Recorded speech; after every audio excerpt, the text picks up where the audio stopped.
apply ka ng credit card. 15 years na kasi credit card ko. Malaking tulong yon para tumaas ang credit score mo kasi alam ng bangko kung gaano ka kagaling magbayad sa kanila.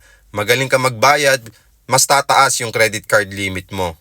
Yes, totoo yun yung comment ni Ma'am ER, no? So once na tumataas yung credit score natin, dagdag pogi points at dagdag ganda points yon kapag meron tayong loan in the near future, di ba? So for example, kukuha kayo ng property din sa amin, okay?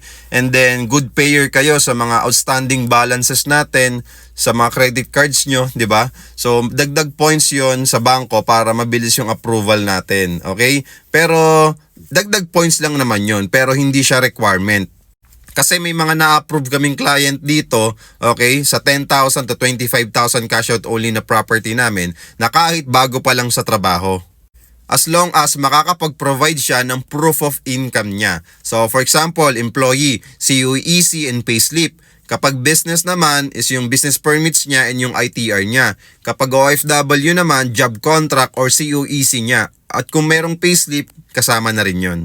Meron ka mang bangko o wala, ma-approve ka pa rin kung kukuha ka ng property. Kung wala kang credit card, okay, ma-approve ka pa rin kahit wala kang credit card.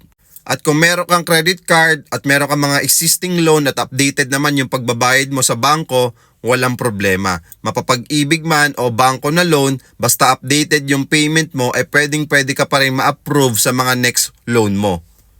Lalong-lalo na kapag developer assisted pa yung pagkuha mo ng property.